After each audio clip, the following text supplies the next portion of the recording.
तो आप जल्दी चले जाना। ठीक है, तो अरिथमेटिक प्रोग्रेशन की कॉपी निकालिए। सर पहले टेस्ट सर टेस्ट नहीं, फिर वो रह जाता है जो हम लोग डिस्कस कर रहे हैं। जरूरी है टेस्ट के सारे पॉइंट समझ लो, एपी समझ लो, ये इम्पोर्टेंट है।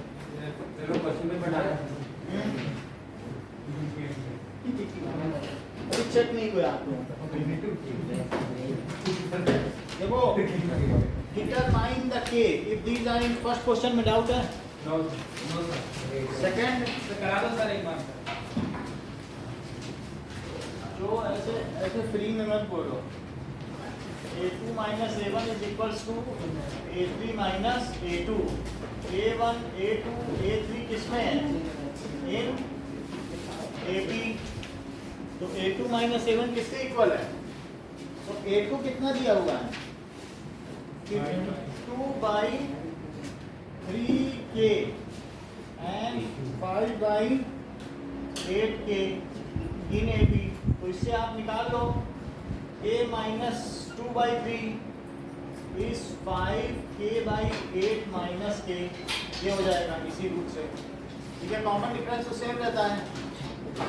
So that is 3k minus 2 it is equals to 5k। 8 common ले लीजिए, 8k।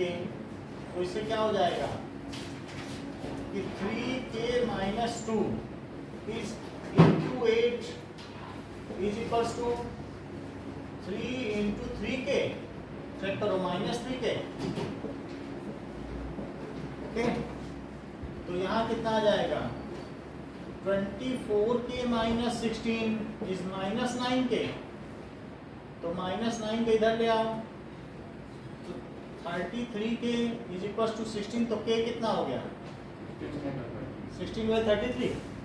ठीक है, सेकंड चाहिए किसी को? थर्ड देखो, P and Q, P Q R in AP. Third बता देते हैं ना,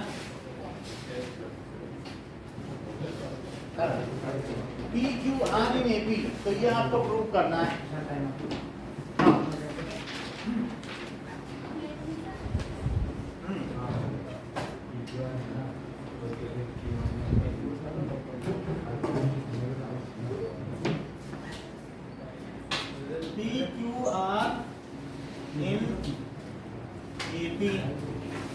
तो आपसे कहा गया है कि प्रूव दैट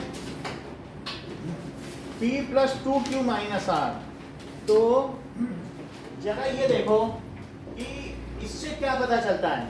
ये अरिथमेटिक प्रोग्रेशन, तो बीच वाला मीन होता है क्या? साइड वालों के। तो Q क्या हो जाएगा? Q is equals to P plus R/2 हो जाएगा क्या?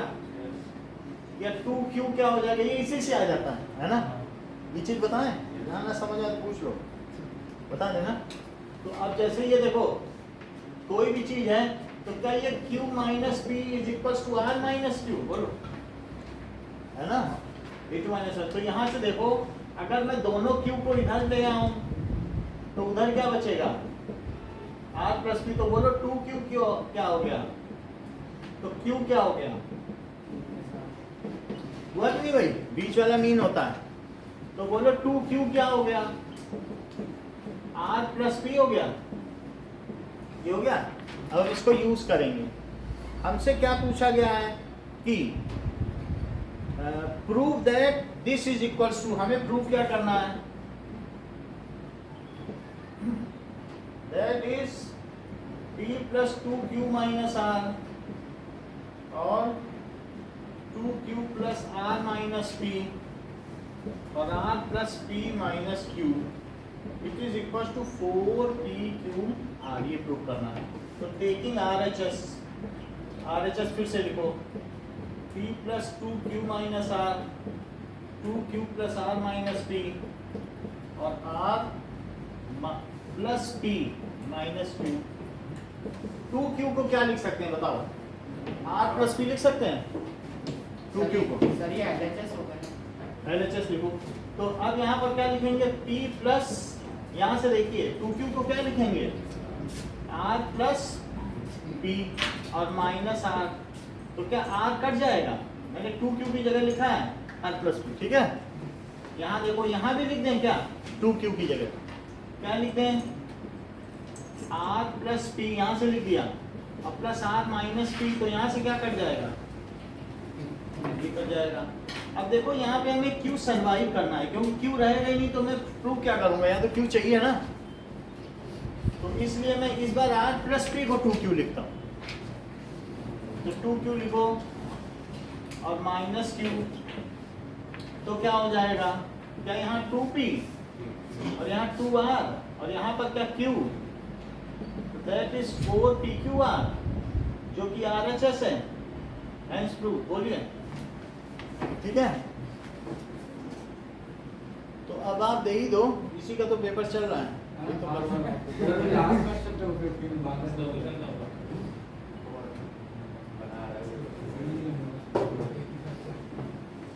ठीक है। अब देखिए, फाइंड द, जितने हो गए दे दो, क्योंकि फिर वो मीनिंगफुल नहीं है डिस्कस करने वाला पेपर, बिल्कुल अच्छा नहीं है। अक्सर बोल रहे हैं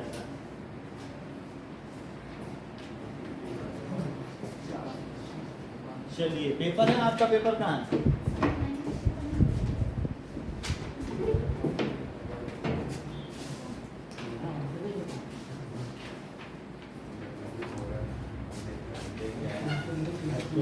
करो भाई, मानती नहीं हो, सबसे बैठे को बैठे समझ में आएगा। ठीक है, आगे देखो क्वेश्चन 4th, ठीक है क्या, कि बताऊं? Which term of this will be 120 more than its 21st term?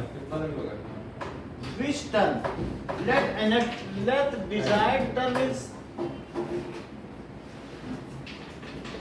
nth term. Okay, desired term nth term है और वो कितनी ज्यादा है, तो जो an है वो कितनी ज्यादा है, a 21st से क्या 120 ज्यादा है। Which term is 120 more than 21st term? पढ़ो तो क्या ये a plus 20d होगा, ओके।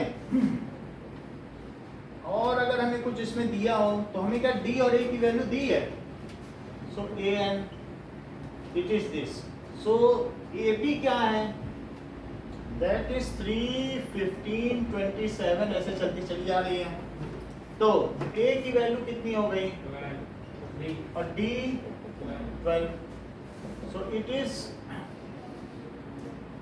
ठीक है, a की वैल्यू हो गई 3 और plus 20 into 12 plus 120, so this is 3 plus 240 plus 120, क्या ये 363 हुआ, बोलो। और an का क्या फार्मूला होता है, क्या a plus n minus 1d, तभी तो n आएगा ना, हमें तो n चाहिए, कौन सी टर्म। अच्छा, इसमें a कितना होता है और d कितना है, उसकी वैल्यू रख दी, n ही तो चाहिए। और 363, अगर 3 उधर सब्ट्रैक्ट किया तो क्या होगा, 3 सब्ट्रैक्ट करो तो 360 हो जाएगा क्या, 12 से डिवाइड करो तो क्या हो जाएगा 30, तो n क्या हो जाएगा 30 plus 1, so n is equals to 31st term is 120 more than 21st term. ये कंक्लूड करना है, क्या लिखोगे, 31st term is 120 more than 21st term। आगे बताइए, 5th के बाद 6th की देखो an माइनस a के, तो an माइनस a के आपको पता करना है an क्या होता है, a प्लस और a के क्या होता है, ये तो टर्म का नंबर है ना, ये बात सही है। an है, मान लो 6 टर्म है तो 6 रखोगे, n है, k है, 6 है, भाई में जो है वो रख, तो क्या a से कटा, और n minus 1 minus k minus 1 और d दोनों में कॉमन ले लो, माइनस मैंने अंदर लिया लेकिन d दोनों में तो कॉमन ले लिया, ये क्या होगा, क्या 1 और 1 भी कट गया क्योंकि +1 बनेगा, तो ये n माइनस के आ गया क्या। तो आपसे क्या पूछा जा रहा है इसमें, right the expression for an minus ak। तो an माइनस ak की एक्सप्रेशन ये यही इसका आंसर है ना। यार अच्छा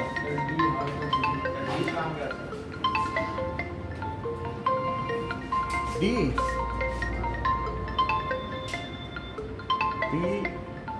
दिया नहीं है ना, डी का क्या करोगे, डी भी तो लिखो।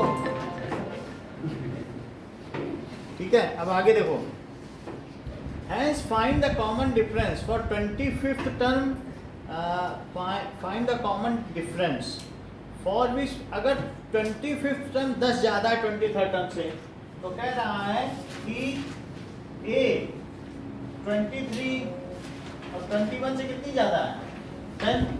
तो बताओ an माइनस a के क्या n माइनस के d,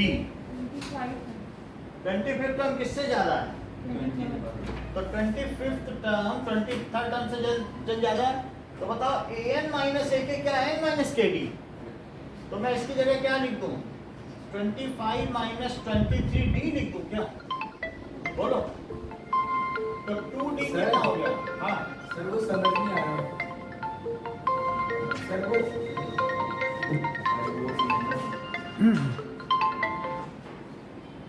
हेलो हेलो सर, मैं सर ज्वाइन करने की कोशिश कर रहा हूँ। अच्छा ठीक है, मैं ज्वाइन कराता हूँ। सर सर ये 825 माइनस 823 इज इक्वल टू ये बात तो वो एलिमिनेशन मेथड से करते हैं।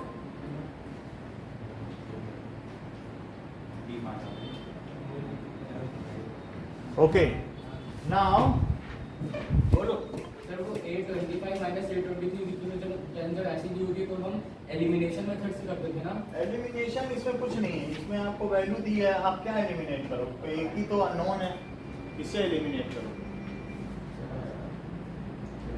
सीधी वैल्यू निकाल लो। ठीक है, ओके नेक्स्ट देखिए कि नाउ 7th हो गया है। ठीक है, दैट आर एक्सप्रेशन इस पर वो निकाल लोगे, फाइंड द AP। तो हम AP निकालें,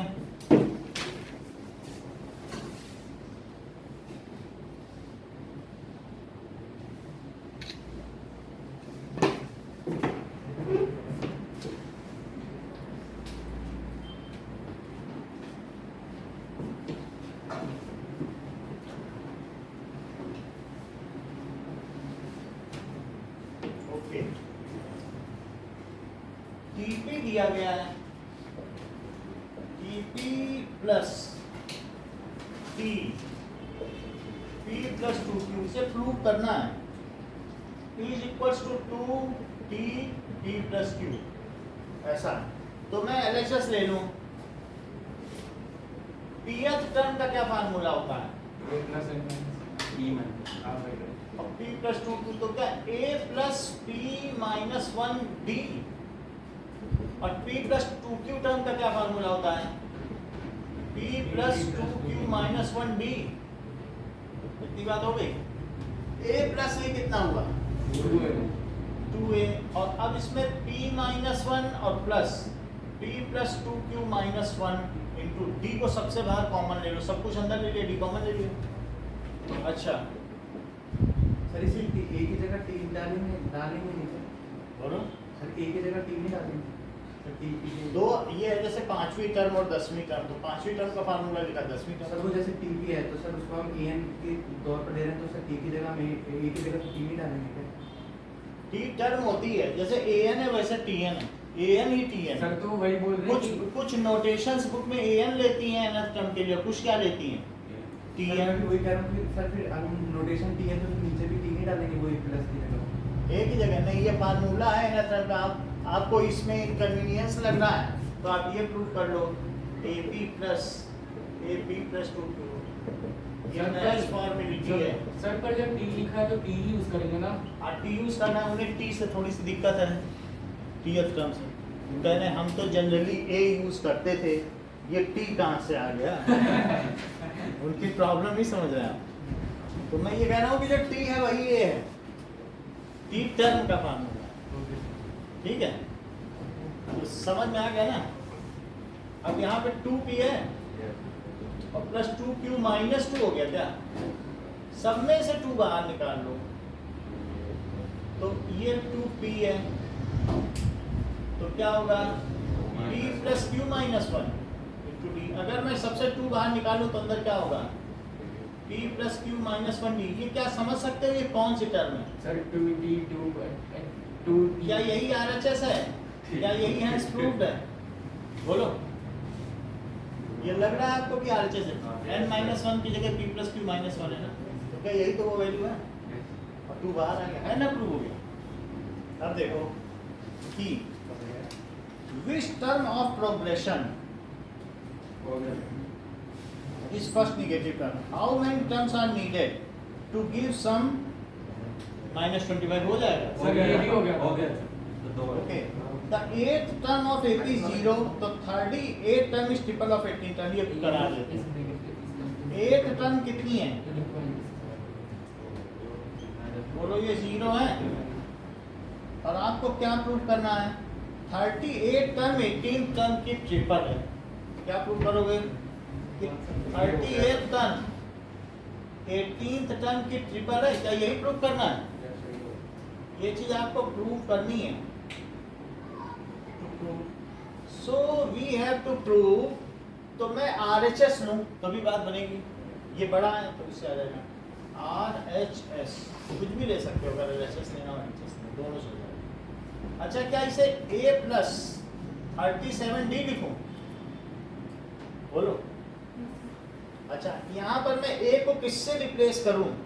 sir -7d, That is -7D, तो it is written as -7। देख लो A की वैल्यू कितनी है -7, तो -7D और प्लस 30D, तो ये कितना हो गया? क्या सर 30D हो गया। इसकी वैल्यू कितनी हो गई? A37 हमने निकाला LHS, तो LHS में लिखो A38, उसी की तो वैल्यू करना है, 30D आ गई। और अब 3 इंटू A18 भी निकाल लो, अगर RHS भी आ जाएगा तो क्या दोनों इक्वल नहीं हो जाएंगे? Yes sir. ठीक है, तो 30D आया ना, 30 अगर मैं ये बाहर निकालूंगा तो 10 आ जाएगा।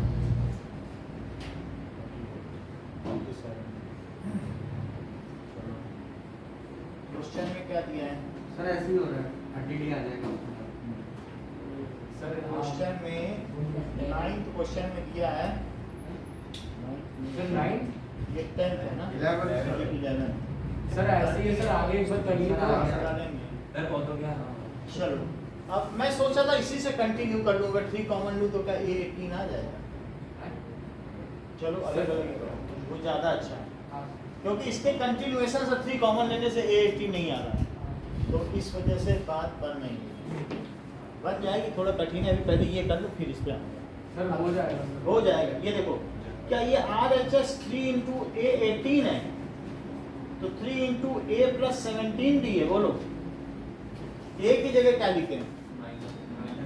तो इट इज -7D और प्लस 17D। अब इट इज 3 इंटू 10D आ गया क्या? क्या ये भी 30D आ गया? उतना दिमाग कौन लगाएगा इसको कि ऐसा करे ना?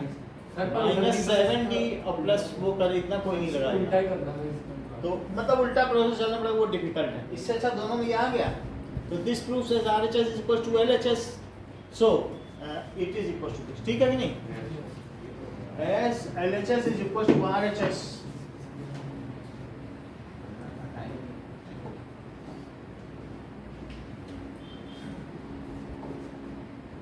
Now, as LHS is equals to RHS, hence proved. Next देखो, ओके 12th क्वेश्चन चाहिए निशा? सर 12th क्वेश्चन में वो लास्ट में दे रखा है ना n ये बना हुआ है इसका इसका मतलब है n belongs to n is a natural integer, natural number. तो कैपिटल n का मतलब नेचुरल नंबर है। हाँ, और इसको कहते हैं belongs to, n belongs to natural number. Sir क्या इसका कुछ नाम नहीं ग्रीक लेटर है क्या? ग्रीक लेटर है belongs to। तो इसका मतलब है n एक नेचुरल नंबर है। पूछना है तो समझ में आ गया? हो गया सर। 12th करा दे? 12th देखो, जो भी क्वेश्चन है आप पूछ लिया करो। Find the sum of n terms of sequence. तो an क्या है? 5 minus 6n। तो बताओ, an दिया है और कह रहा है n टर्म्स का सम निकालो, तो यहाँ से a1 का पता करो। 6 into 1, तो बताओ 5 minus 6 कितना आ जाएगा, और a2 पता करो। 6 into 2, 1 2 रखते जाओ तो कितना हो जाएगा, और a3 पता करिए तो कितना हो जाएगा, -13। तो इसमें कितने का डिफरेंस है? -7 माइनस -1 करो। सर -6 है सर। -7 माइनस -1, तो -7 + 1 तो -6 का डिफरेंस अगले में भी यही आ जाएगा। तो क्या यही d है? तो this is equals to d। ठीक है, अब देखो d हमें पता चल गया, तो हमें n टर्म्स का सम चाहिए क्या?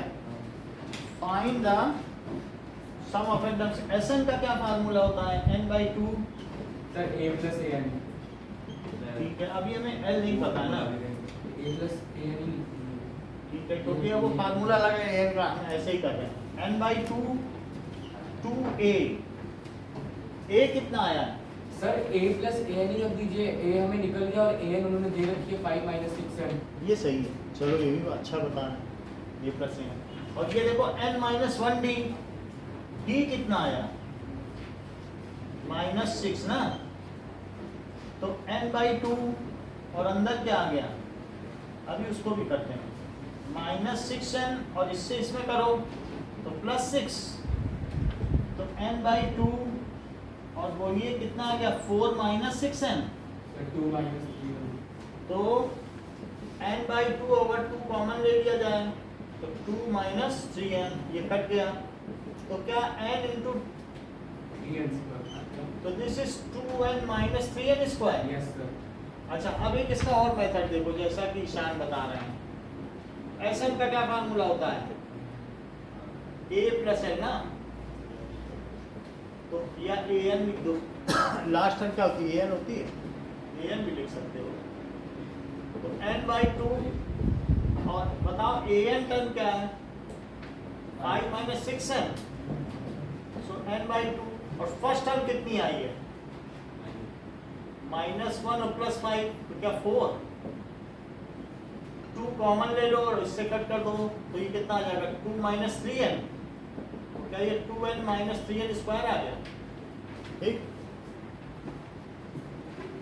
अब देखिए 13 हो गया सर। 14 ये भी हो गया सर। 15 15 देखो, भी हो गया सर। टाइम नहीं 15 तो मुश्किल से हुआ होगा, 15 कैसे होगा? सर वो सर रजत हुआ है क्या? मैंने क्या किया टाइम सर PRT तो सिंपल ही बस तो लिखो। 15 कराते हैं। आपको कुछ पूछना है मनीषा? मेरे की बात करते हैं। चलो 15 भी कराता हूँ।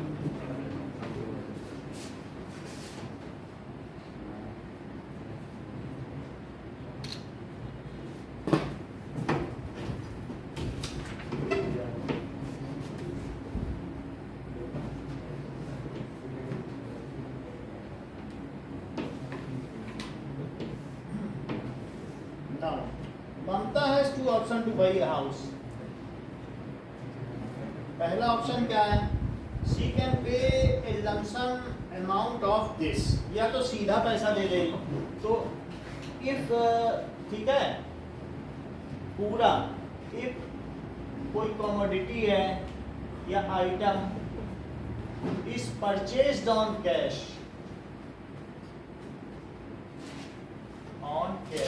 और या कैश में ले सकती है या ईएमआई में, तो उसे कितना देना पड़ेगा? 22 लाख रुपए देना। लमसम मतलब एक साथ एक साथ यानी इतना, बाकी 100 रुपये 200 रुपये वो और मिलेगा। लमसम अमाउंट कितना देना पड़ेगा, ठीक है।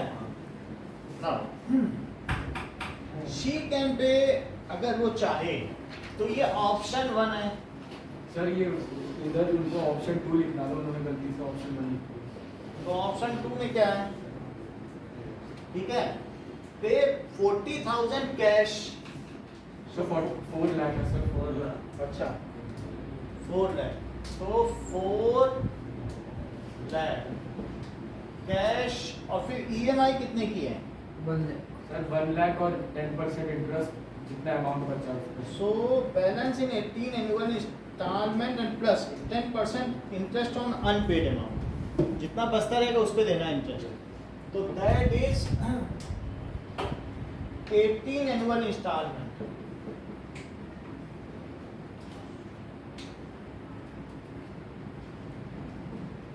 तो 18 एनुअल इंस्टॉलमेंट, अब इतनी बात हमें दे दी गई है।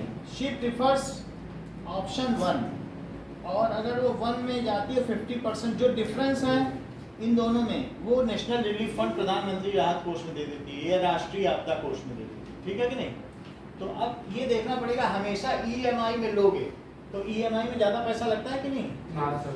एस्टिमेटेड मंथली इंस्टॉलमेंट, उसे कहते हैं ईएमआई, ठीक।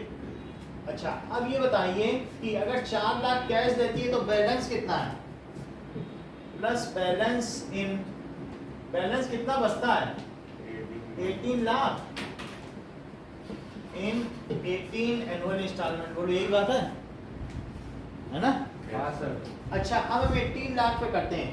बताओ अगर 18 लाख वो एनुअल में देगी तो अभी 4 लाख दिया, अभी तो उसे नहीं देना ना 1 लाख, अब 1 साल बाद ही देना पड़ेगा। सर वो 22 लाख में से 4 लाख उसने दिए तो 18 लाख बचे। फिर अब उस 18 लाख से हमें 1-1 लाख अब देखना है तो इसकी में भी बना लें। वो 10% क्या लिखना है? मतलब 80 बैलेंस इन 18 एनुअल इंस्टॉलमेंट में देना है। अब हम आगे देखें, 10% एनुअल इंटरेस्ट लग रहा है, ठीक है। तो बताओ आफ्टर 1 ईयर उसे कितना देना पड़ेगा? Sir 1 lakh plus 18%। He has to pay, sir she has to pay. तो इसको क्या करना पड़ेगा? दैट इज 1 लाख तो देना ही पड़ेगा, ओके। और प्लस 10%। अभी तक जब 1 साल बाद देगा तो पूरे पे इंटरेस्ट लगेगा, क्योंकि वो अनपेड ही रहा। 18 का 18 पूरा अनपेड है ना, 1 साल तक तो उसने लिया। तो बताओ इंटरेस्ट क्या होता है? क्या PRT बाई, तो 18 लाख सिंपल इंटरेस्ट एक कंपोनेंट सिंपल है ये बिल्कुल। तो ये 100 से डिवाइड किया तो 1 जीरो ये गया, 1 जीरो गया, तो कितना हुआ बताओ? अब इसमें 18,000। 1,80,000 हुआ। इतना तो इंटरेस्ट ही हो गया नहीं? देखो 2 जीरो ये गए, 10 का सही है इंटरेस्ट, सर। तो इट इज 1 लाख और प्लस 1 लाख 80,000। 3 जीरो ये हो जाएंगे, 4 जीरो है, इतना हो जाएगा कि नहीं? 11 लाख 80,000। ये बात है। अच्छा ये बताओ on 2,80,000। End of second year ये बताओ कितना देना पड़ेगा? सर क्या? 17 लाख। भाई आप ये एंटिसिपेट कर सकते हो, प्लस 1,70,000 ये है। 1 लाख देखो ये इसका क्या है, प्रिंसिपल अमाउंट, और ये चीज चलेगी। और इसी तरीके से अगर मैं और आगे बढ़ता चला जाऊं तो उसके एंड में on 18 end of 18th year कितना देना पड़ेगा? सर 1 लाख। 1 लाख देना पड़ेगा, वही आखिरी लाख होगा। और अब वही 1 लाख बचा भी हुआ था, सर है बचा तो सर 0 होगा। तो उस 1 लाख पर उसे कितना इंटरेस्ट देना पड़ा बताओ? देखो 1 लाख ये कह सकते हैं 80,000, 1,70,000, फिर उसके बाद 1,10,000, 1,10,000, फिर 90,000, फिर लास्ट में 10,000 नहीं बच जाएगा। क्योंकि ऐसा होगा 10/100 करोगे तो 10 फिर भी बच रहा है, तो इसी में से 1 जीरो कट कर दो, वही इंटरेस्ट है। जैसे यहाँ पर हमने 1 ही जीरो कम किया है पूरे में 18 में, वही इंटरेस्ट हो गया। 18 लाख का 1,80,000 इंटरेस्ट है, तो बोलो 1 लाख का कितना इंटरेस्ट का 10,000 नहीं, तो 10,000 इंटरेस्ट है। ये जो उसे आई प्लीज ये इंटरेस्ट है, ये चीज इसका एक्स्ट्रा अमाउंट है। तो total amount paid in second scheme कितना हुआ बताओ? 110। Total amount paid in second scheme is equals to, ठीक है, तो दैट इज इक्वल्स टू, इसको टोटल करो, ये कितनी टर्म्स हुई? फर्स्ट से लेके 18 टर्म्स हुई। तो क्या 1 लाख इंटू 18 हो गई? सर जो आपने दोनों चक्कर दिए थे उनका अलग-अलग टेस्ट लेंगे या साथ में? ये तो निकालना ही पड़ेगा। ये बात समझे, 1 लाख है ना, 18 बार दिया, इसमें कुछ नहीं करना है, आप जोड़ दो ना। अब इसको जोड़ो, क्या ये केपी है? इसे आसानी से नहीं जोड़ा जा सकता। तो ये चीज क्या करोगे बताओ? दैट इज 1,80,000, ठीक है, और प्लस 1,70,000 से लेकर अंतिम कितना आया बताओ? सर 10,000। 10,000, यही तो है। प्लस भी लगा दो। अच्छा, तो फिर बोलो सेकंड में उसे कितना पे करना पड़ा? क्या ये 1 लाख में 18 का मल्टीप्लाई करो, ये तो उसे मूलधन पे करना पड़ा। Principal amount. Yes, principal amount. अच्छा, इसको करो जैसे आपने ऐसे S18 बताया था, तो S18 का क्या फार्मूला होगा? सर 18/2 प्लस 18/2 और A प्लस L। A कितना है? 1,80,000 और अंतिम कितना है? बोलो, ये बात समझ आई? अब जरा देखो,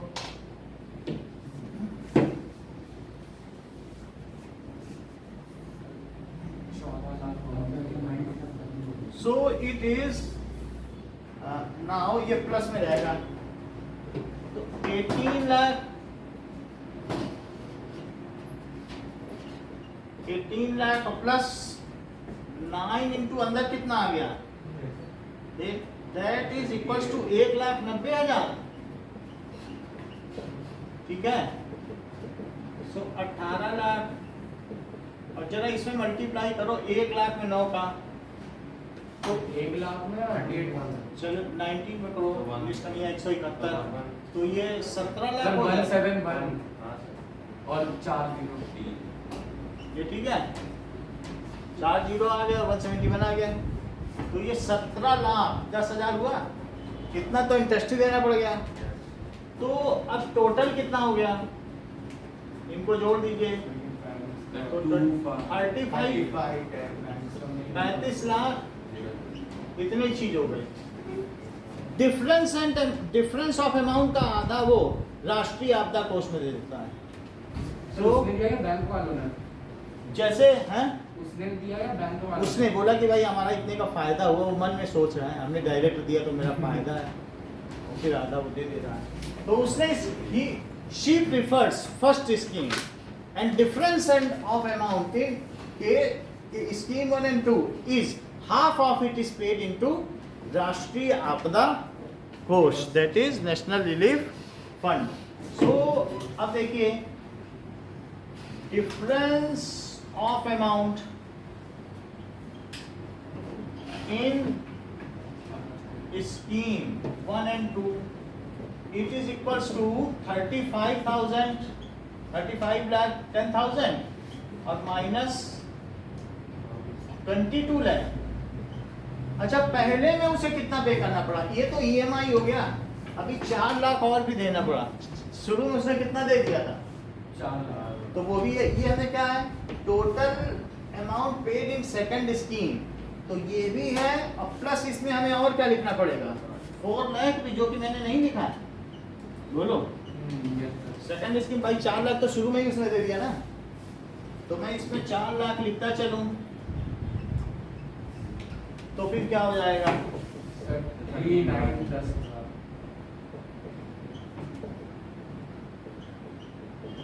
अब इसमें 4 ऐड करो,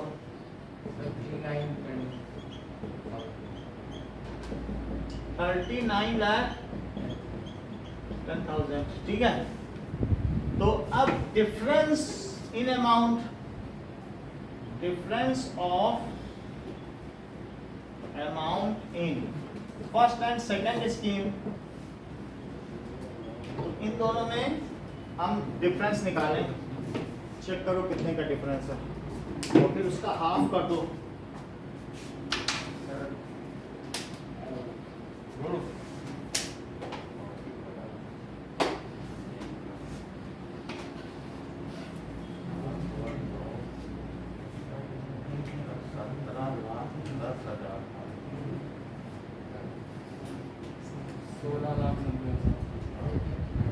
सर 8,55,000 8 लाख किसको माइनस करें?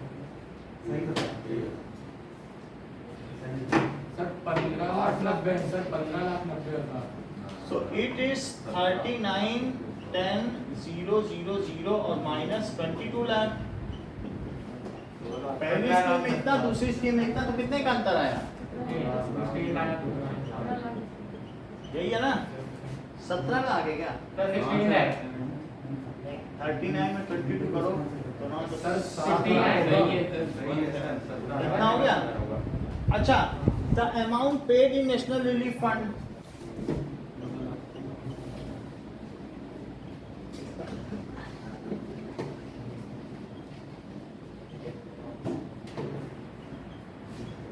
It is equals to national relief fund में उसने कितना किया? That is equals to half of difference. तो क्या उसने 8 आया फिर 11 आ गया, 550 यहाँ से 5 सर 85,500 8,55,000 ना। 8 लाख हाँ ये अच्छा हाँ व्हाट अमाउंट इज पेड, ये ए है। तो अब बी इसका पार्ट क्या हुआ? सर वो क्वालिटी तो that is by choosing to pay lump sum amount and donating 50% of distance, which value? That is a concerned citizen of country। बात समझ में आ गई कि नहीं? Responsible citizen of country।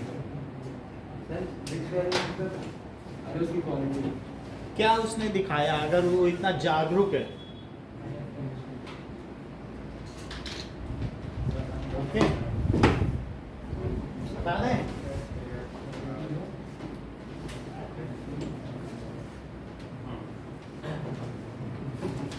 अब देखिए,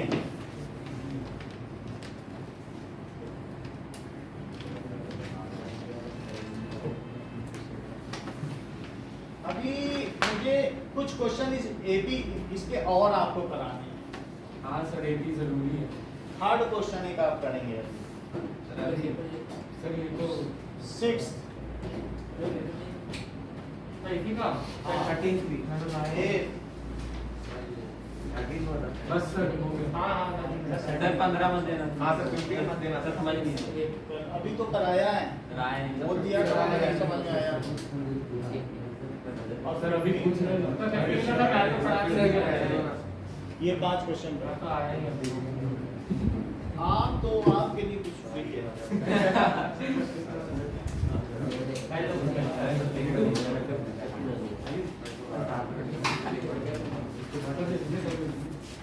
मैं तो सेक्शन में नहीं आया था, मैं दे पाऊंगा सर दे देंगे मैं भी दे देंगे सर प्रिंट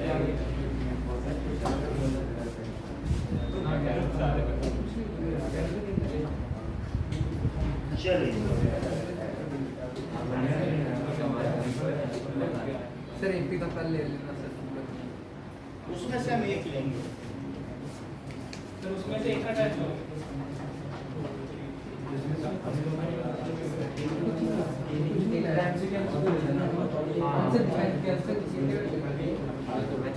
सर लिखे हुए पढ़ते हैं तो कैसे अबे ये तो बता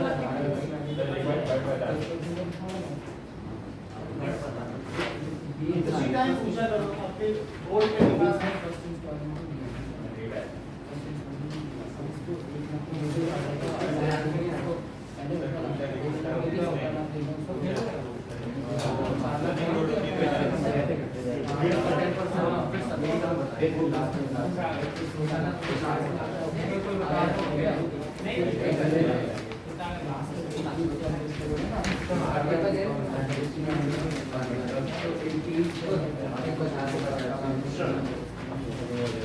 सर इनके पास अलग अलग बैठ जाओ।